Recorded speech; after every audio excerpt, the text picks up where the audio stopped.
From diverse genre films to innovative action blockbusters, this decade has been nothing short of breathtaking. I'm Cortex, and today I'm going to be looking at the top 10 films of the decade, ranking films that came out from 2010 all the way to 2019 in preference of what I think are the best films of this decade. Before we get started, I'm going to be doing loads of top 10 lists leading into the new year. I've already done a few, so if you're into that kind of stuff, like the video and also check out some of my other content and tell me down below what your favourite movies of the decade are and how you would rank them. But anyway, let's get into the top 10 films of the 2010s. In the first position is Joker, with a lot riding against it and the competitiveness of the comic book genre with huge films coming out during the year like Avengers Endgame. Joker was a film that was able to stand separate. It was an anti-comic book movie and it was able to produce one of the best comic book movies I think we've seen in not just this year but the entire decade, coupled by a performance from Joaquin Phoenix which was nothing short of magnificent, with directing from Todd Phillips and the score, the cinematography. This film is something that I think a lot of us weren't expecting. It was a film that delivered on a scale but was able to present limited action and focus more on character and how this man can go from one position to another. I think it's one of the best presentations of character change this entire decade, and Joker is a film that doesn't just strive through its performance but through everything else that brings that performance alive and puts it to another level, and therefore it has to take the first position on my top 10 films this decade.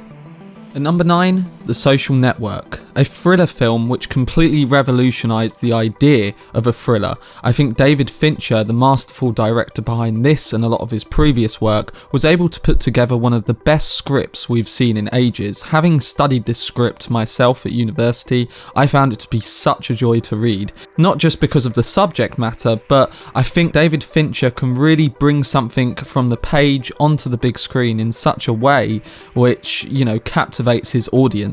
And also, a transcendent performance from Jesse Eisenberg completely shattered expectations of what he would be in this role. This film has lasted not just the year it came out, but it's lasted the entire decade and people still visit it. And talking of good script writing, Alex Garland, this director who writes and directs his own films, has been a director that I think to look forward to in the future. Every film he's made, from Ex Machina to Annihilation, has been fantastic, and I can't wait to see what he does next. But I'm putting Ex Machina at this next position. It's a film that has stuck with me ever since I saw it in 2014, from Alicia Vikander's great performance as the cyborg in the film. Obviously we've got General Hux in this film, he's fantastic as well. Oscar Isaac also being in this film, who's also part of the Star Wars films.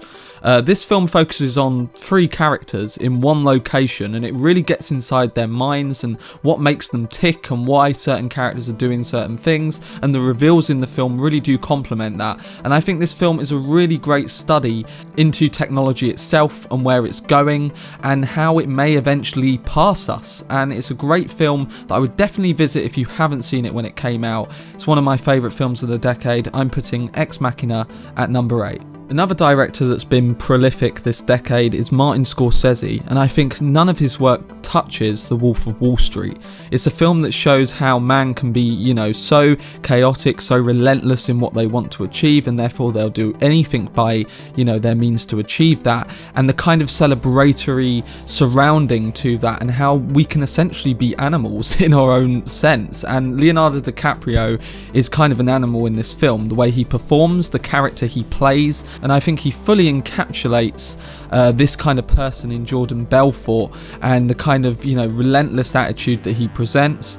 I think everything Scorsese has on portray here, from his cinematography to his writing to the film's morals and messages, is quite frankly spectacular. At number 6, Christopher Nolan's Dunkirk. Now, Christopher Nolan is probably, I believe, the most consistent director in Hollywood this decade. He's delivered film after film where he's changed the game in different genres.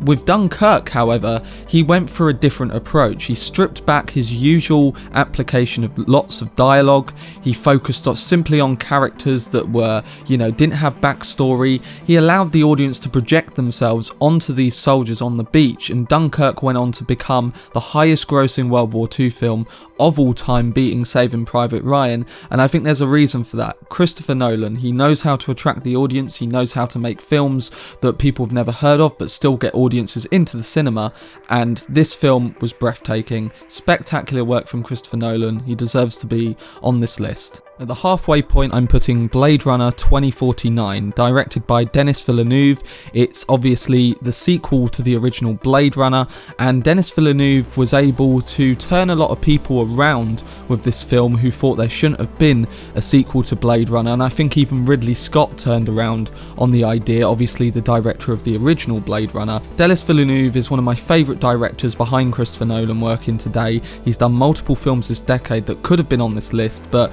he was able to create such a visceral visual style, which was obviously helped by Roger Deakins, the cinematographer who went on to win an Oscar for this film, as well as the pulsating score by Hans Zimmer and Benjamin Wallfisch. They created such a game changer within the science fiction world, and especially since it was a sequel to one of the most original and groundbreaking science fiction films in history. I really do love this film, and I wish it was seen more at the box office. I think that's the only thing that let it down, but Blade Runner as a film, judged only as a film, is one of the best films of this decade in my opinion. At number 4, Damien Chazelle's Whiplash. Now this was the film that he did before La La Land and First Man. I think it's the best of them three, and it's a film that shows the complications of how hard should you push someone and how that can kind of bite you back, but also, you know, it shows whether, you know, obviously J.K. Simmons' character in the film, who plays the teacher that pushes Miles Teller to the brink, you know, whether what he's doing is essentially right, or if really he just cares that much and he's that passionate about what he's doing, how he's trying to drive his student to become a success. And I think it leaves you on that conflict, and it questions whether what he's doing is right. And I think Miles Teller as well delivers a great performance as the drummer, and it's a fantastic film that is really intense, and it keeps you gripped throughout its entire short but effective runtime. Another Christopher Nolan film in this top 10 is Interstellar, a film that has kind of took on a bigger life than its own after it has come out. Obviously when it came out it had very mixed reactions from audiences. A lot of people still absolutely loved it, and I was one of them. I really enjoyed this film, and I think similarly to Blade Runner 2049, it kind of expresses what it means to be human, and it does that in kind of a grandeur sense, similar to what Stanley Kubrick did with 2001: A Space Odyssey.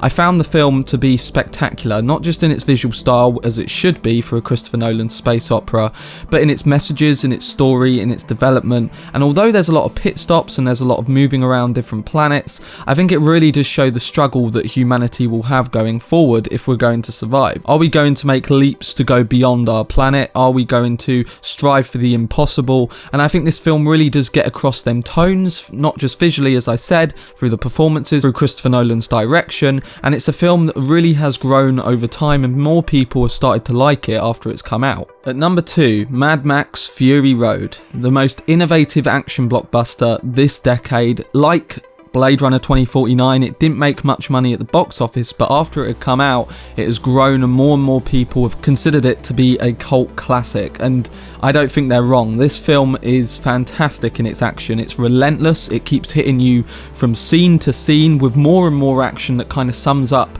the emotion and the feeling of the characters and the way the story's developing. It is a film that just doesn't hold back, and it goes straight for the neck, and I absolutely love it. I think George Miller, coming off the back of a successful Mad Max trilogy, you know, had to do something, especially with a new actor, someone like Tom Hardy, not Mel Gibson who played him in the original trilogy, and do something special, and he was able to recapture that and introduce more characters like Furiosa, which really do deserve their own movies. But I would honestly be happy if they just left it at Fury Road, because the film is an action masterpiece in my eyes, and I absolutely loved it, and it will last long and long after the credits rolled. And at number 1, Inception, Christopher Nolan's third film on this list, and there's a reason for that, because the guy just cannot stop hitting great films. And Inception was the film that really did change my life as someone who was growing up watching films. Inception was that film that really did show me that everything in a film can be considered as part of a film and part of a successful, organised working piece, an orchestra. Everything in this film, from the score to the acting to the direction to the visual style, which was absolutely groundbreaking, was for me a 9 or a 10 out of 10. I couldn't really fault much about this film, apart from obviously the lots of exposition which there is in this film, which he obviously addressed in future films afterwards, like Dunkirk, and I'm guessing he's going to continue doing that with Tenet this year. But Inception was a film that really did elevate the bar of what a big blockbuster could do, how it could get people into the cinema without them really knowing what it was about, and he's continued to do that post-Inception with all of the films he's done. And I think Inception is going to be a film that, just like this decade, has been continued to be discussed over in the next decade, and Inception deserves this #1 position in my eyes. It's obviously my favourite film, but I think there's a lot of people out there who you're seeing comment Inception also as their favourite film of the decade. But anyway, we all have our own lists, we all have our own opinions on what the best films of the decade are and how they should be ranked, so I want to hear your guys' opinion on what your top 10 films of the decade are, if you share similarities to me, or if it's a very different list. Obviously, when you're considering the top 10 films of an entire 10-year period, it's hard to whittle down all of these films into one top 10, and to do that, I've just considered what films have really striked me over the years, but obviously there's loads I've missed out and loads that also deserve to be considered in the top 10, so let me know down below the ones that you think should have been in there and ones that you do agree with in this list. But I hope you enjoyed this video. Like the video if you enjoyed it, subscribe to my channel for loads more top 10s, but also movie news, movie reviews, trailer reviews, and I'll see you guys on the next one. I've been Cortex, and as always, make some noise.